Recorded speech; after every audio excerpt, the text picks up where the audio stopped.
This is the Thoughtful Travel Podcast. I'm your host, Amanda Kendall of the notaballerina.com travel blog. Every episode I'll share travel tales from several fellow travel lovers, and together we hope to entertain and inspire you, remind you of some of your own great travel experiences, and encourage you to hit the road again soon.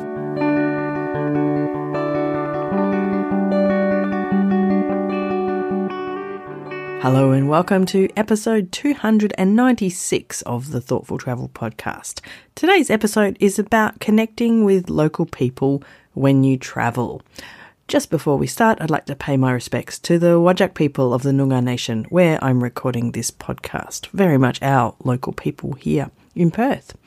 So on this episode, I've talked with three guests, and in fact, they're all brand new on the Thoughtful Travel Podcast. I've done a bunch of interviewing lately, and so all three people will be brand new to you, which I think is kind of exciting. And they all have some really interesting stories to tell.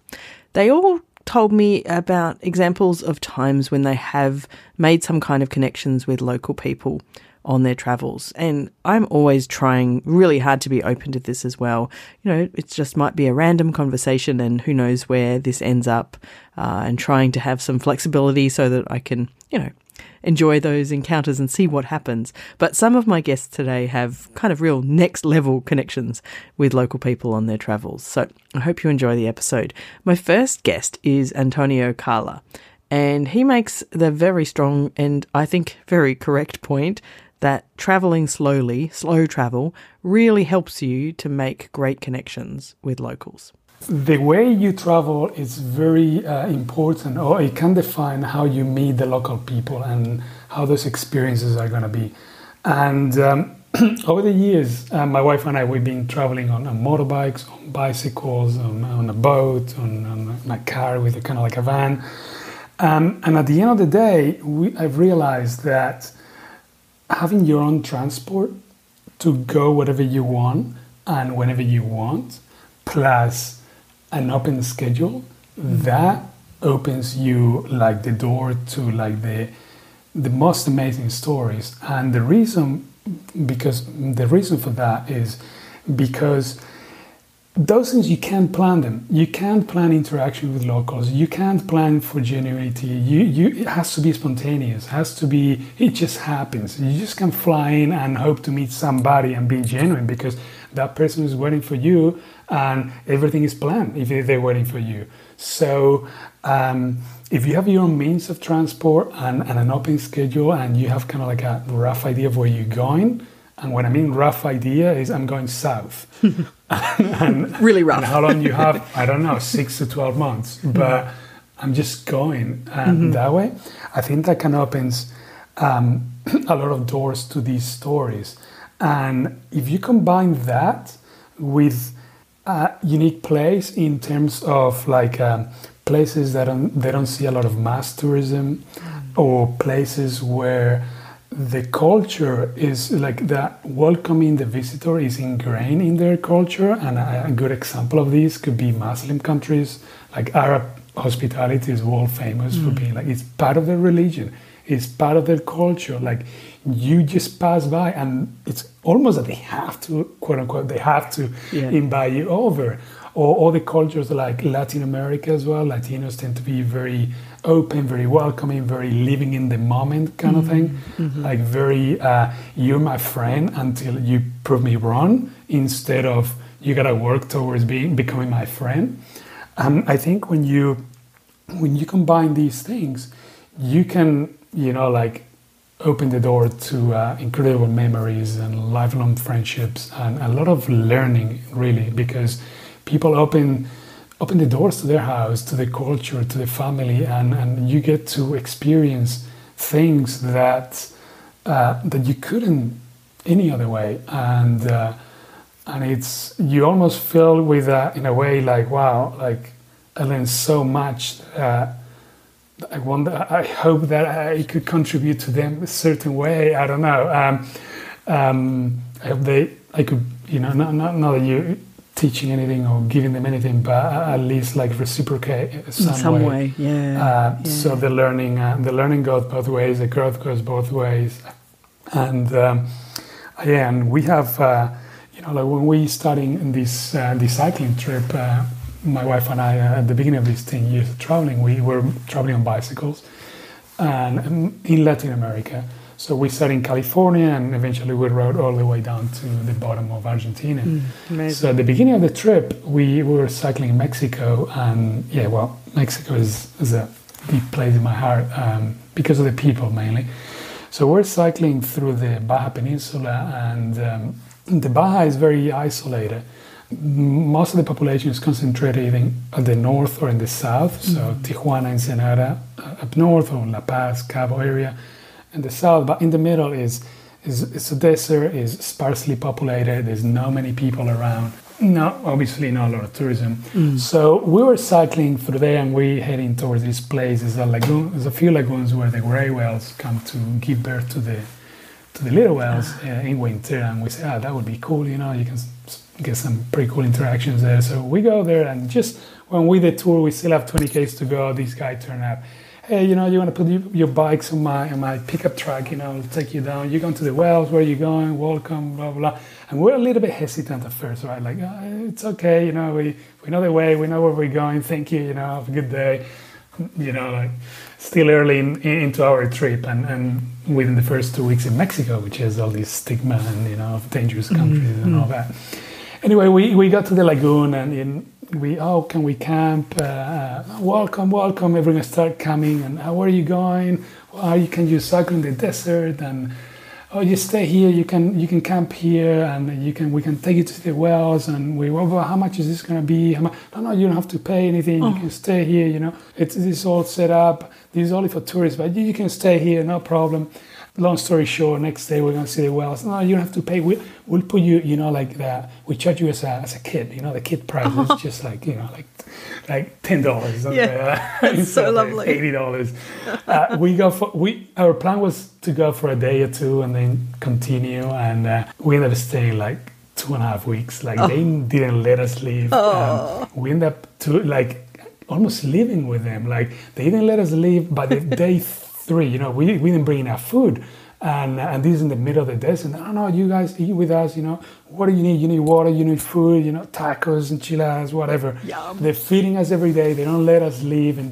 During the day, we start helping them out, taking the tourists out to see the wells. Obviously, we don't pay. We're kind of doing the assistant kind of role, at night, just around campfire and singing and drinking and having a good time. We try to leave like 3 times and say no.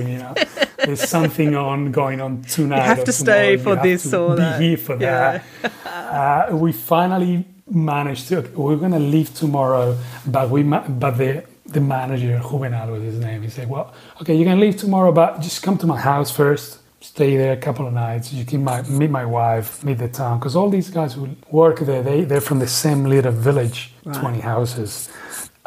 You come there, okay, we go there, and again, we're gone for 2 days. We end up staying like another week, and then they take us around, and at the end, we know the whole town, and eventually we finally, please, can we continue with our trip? Right? We've only just started. Yeah, exactly. And we stayed almost a month, I think, at the end between the time in the lagoon and this little village. But we had tourists coming every day to see the wells, right? Right. People come, fly in, go and see the wells, take the pictures. They might have lunch there and go. But when you're on a journey, you arrive in a different way. You have time. We're on an open schedule. We're just going south.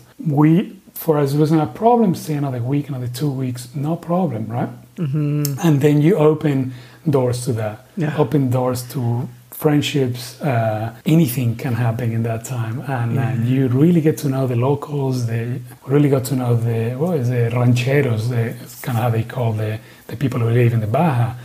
And it's those kind of memories. So having a very flexible schedule and being able to be spontaneous clearly made a huge impact on the travels of Antonio and his wife.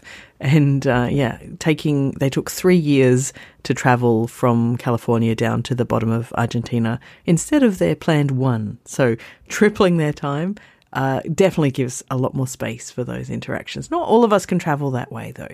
But when you have that option, it's pretty rich and pretty amazing, I think. So my next guest is Martha Waslen, and she actually works in the hospitality and hotel industry. She's the founder of Day Away, which is actually a way of connecting travellers with daytime hotel experiences. So it's quite different way to approach things. But she tells me about her own experience of connecting with local people and how that's kind of connected her into her work in this industry. I love to connect with people when I'm traveling. Mm-hmm. Just personally about me, I'm from quite a big family. And so being in a new place, I love the experience of, being somewhere I don't know anyone, nobody knows me. But very soon into my travel experience, I'm like, I need connection. Like, who can I talk to? Who am I meeting up with? And I'm having long, extensive conversations with the barista at this coffee shop or the owner of this boutique. I just can't help it.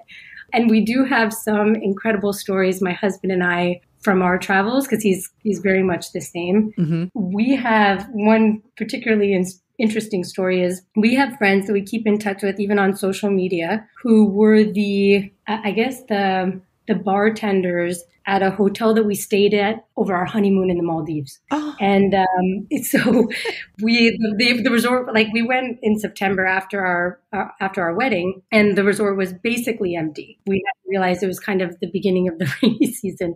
So it rained almost every day that we were there. Oh no. We still had a blast. The hotel was beautiful and everything, but there weren't a lot of people around. Perfect. And so for me and my husband, we love each other's company, but we were kind of looking to socialize and meet people.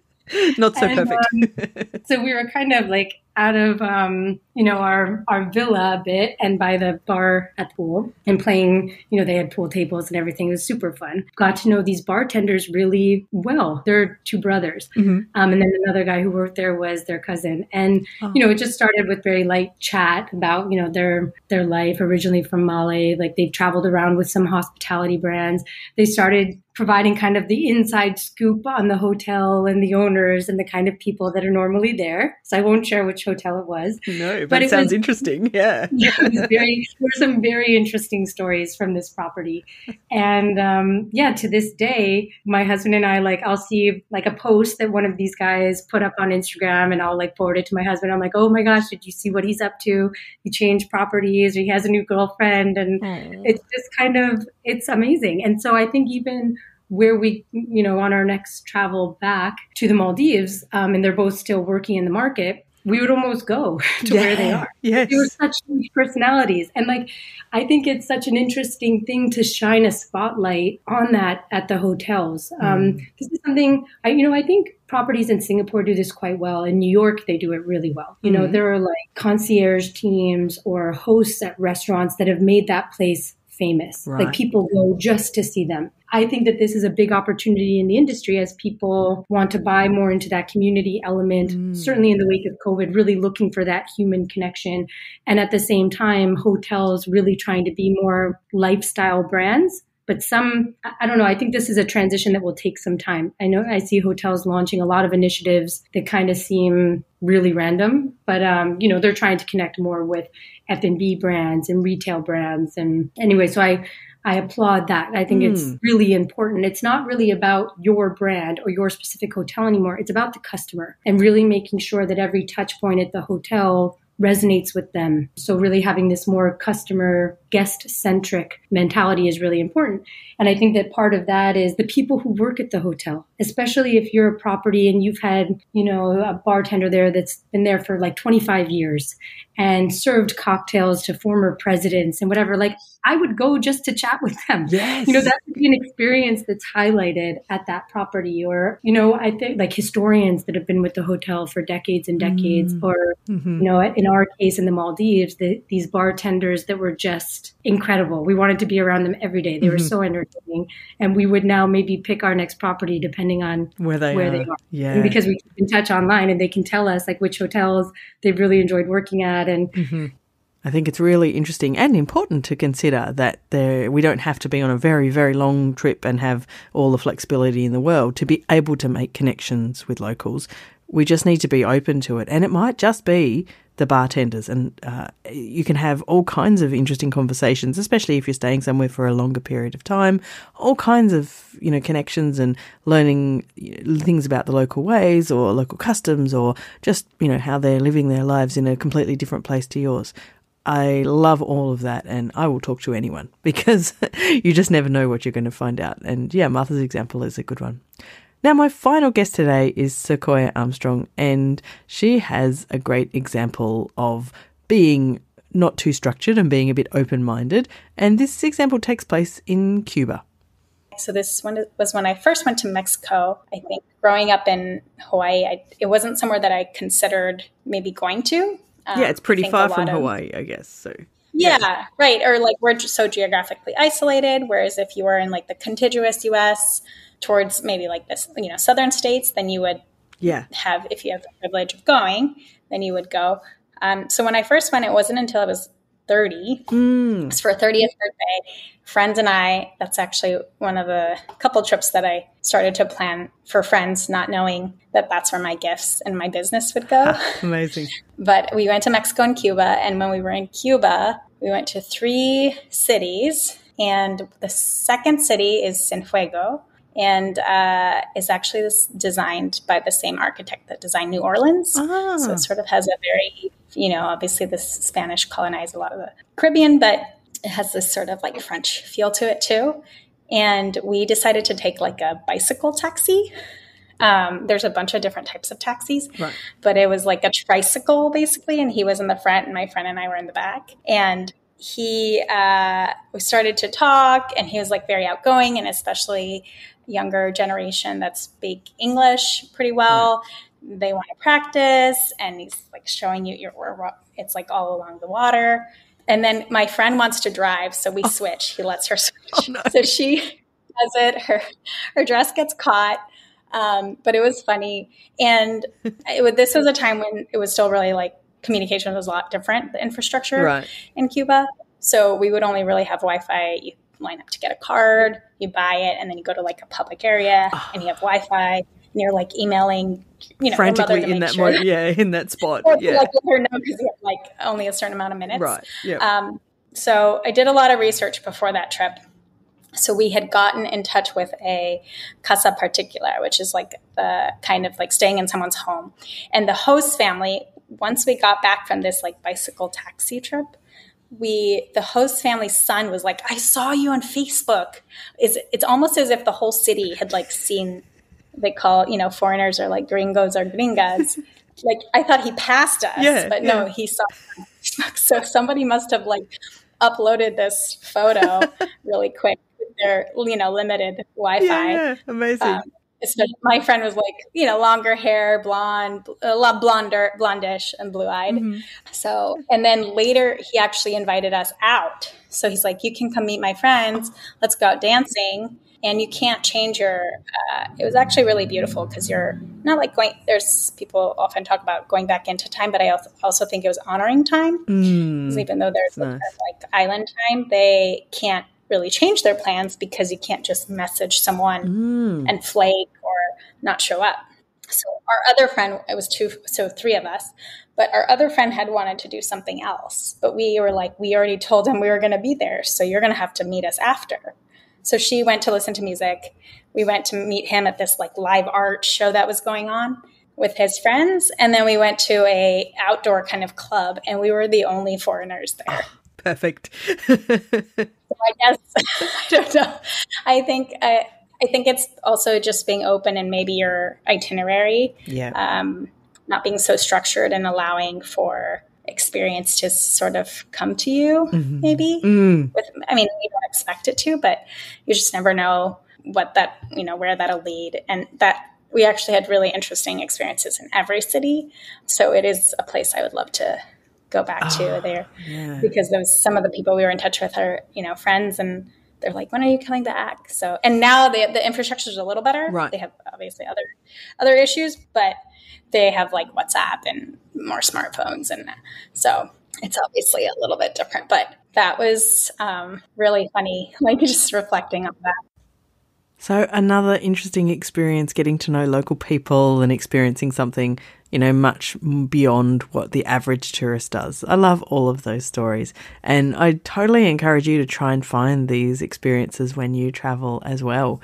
I think the most important thing is to be open to that connection, and I think when we travel, we often feel more prepared to step outside our comfort zone and maybe chat with people that, even if you're, a bit more introverted or shy, sometimes it's easier when you're traveling to have those conversations. I think because you'll probably never see these people again. It doesn't feel, you don't have those kind of usual social pressures around you, so it can be easier to do that. And having a bit of flexibility in your schedule. So if you chat with someone in a local place and they have a suggestion of, somewhere you could go or to do something together, then you've got that space in your schedule, then that is another bonus. A lot of people might think, often there's a language barrier, but I do think, thankfully, because we now have, Google Translate and other kinds of apps, that even when there's a language barrier, it's much more surmountable these days. And I have always maintained that a language barrier is no excuse anyway. There's so many ways to chat and to, learn about each other, even when you really don't speak each other's language. So I hope that, hope this inspires everyone to try and, get to know some more local people and be open to those kind of interesting connections and experiences. So, thanks so much for listening to episode 296 of the Thoughtful Travel Podcast. A big thank you to all my guests. First up, I chatted with Antonio Cala of AdventureFix. You can find more about Antonio at adventurefix.co. I next chatted with Martha Waslen from Day Away, and you can find out more about Day Away at mydayaway.com. And lastly, I chatted with Sequoia Armstrong from Puebla, York. She runs trips to Japan and Mexico, and you can find out more about that at pueblayorkinc.com. Don't forget to come and join either of our groups. We have a Facebook group and a LinkedIn group for Thoughtful Travellers. Just search for Thoughtful Travellers in those platforms and you should find us. And all of those links and more will be in the show notes. For this episode, you'll find them at notaballerina.com/296. Speaking of Not a Ballerina, I must just plug my lovely Not a Ballerina blog, because just this last week it turned 18 years old. So Not a Ballerina is now an adult in Australia anyway. 18 is like, you can do everything now. So that's kind of cool. Anyway, I just couldn't resist the mention. And as always, thank you so much for listening. This has been another episode of the Thoughtful Travel Podcast. Show notes and other information are at notaballerina.com/podcast. Join me again soon for another chat about why we travel. Bye for now.